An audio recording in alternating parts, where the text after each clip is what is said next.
మాకు తెలిసింది గత వారం నుంచి అబ్బాయి కనబడట్లేదు అన్నారు. అయితే కాలేజీ యాజమాన్యం దగ్గరికి వెళ్ళాము. వెళ్తే బయట నుండి మమ్మల్ని వర్షంలో నిలబెట్టారు, అందరినీ లోపలికి రావద్దు అని చెప్పారు. కానీ మేము సీరియస్ గా మేము వస్తాం లోపలికి. ఆ బాబు ఏమైంది, బాబుకి మేము లక్షల రోజులు చదివిస్తున్న బాబుని ఎక్కడికి వెళ్ళాడు, 2 రోజులు అయింది, 5 రోజులు అయిపోయింది, బాబు ఇంకా ఇప్పటికి రాలేదని ఇంటిమేషన్ పేరెంట్స్ కి ఎందుకు ఇవ్వలేదు? కాలేజీ నుంచి హాస్టల్ నుంచి బాబు వెళ్ళిన సంగతి వాళ్ళకి ఎందుకు చెప్పలేదు? ఈవెన్ మీడియా పోలీస్ వాళ్ళకి కూడా కంప్లైంట్ ఎందుకు ఇవ్వలేదు? పోలీస్ కంప్లైంట్ ఇస్తే మాకు చూపియండి అంటే, ఏం లేదండి సింపుల్ అని నవ్వుతూ మాకు సమాధానం చెప్పేశారు ప్రిన్సిపాల్ను, అందులో ఉన్న వాళ్ళందరూ.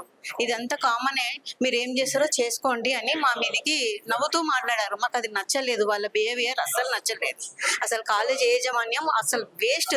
ఈ ప్రైవేట్ కాలేజ్ అన్నది, మనం పేదవాళ్ళము, ఒక పాపం పేదవాళ్ళు, వాళ్ళు ఎవరు దర్జాలు, వాళ్ళు పద్మశాలి, వాళ్ళు పూరి గుడిసెలో ఉండే ఆ తల్లి బిడ్డ పోయిందన్న ఆవేదన చాలా మేము చూసి తట్టుకోలేకపోయాం మేము.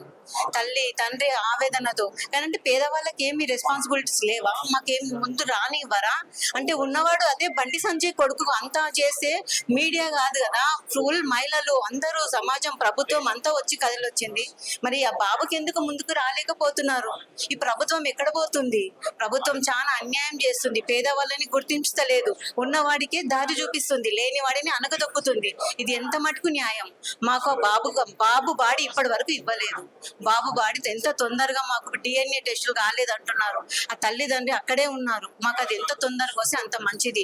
నైనా పవన్ కళ్యాణ్, నువ్వు చాలా మాట్లాడుతున్నావు సార్, ఇది ఎంత మటుకు న్యాయం నీకు?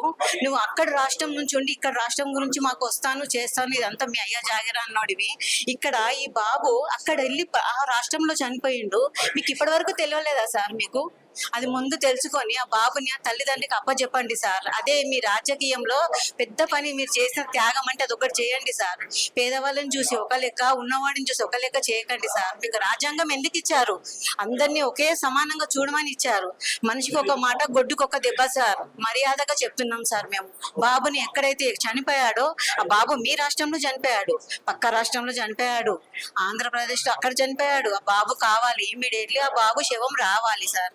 ఇదే మేము కోరుతున్నాం సార్. పవన్ కళ్యాణ్ సార్ చాలా మాట్లాడతారు సార్, ఇది చేసి చూపియండి సార్. 24 అవర్స్ ఇప్పటి వరకు ఇంకా రాలేదు, 44 అవర్స్ అయిపోయింది సార్. బాబు శవం మాకు రావాలి, అది మీరు ఇమ్మీడియట్లీ యాక్షన్ తీసుకుంటే షబ్బాస్ సార్ అంటాను సార్ మిమ్మల్ని.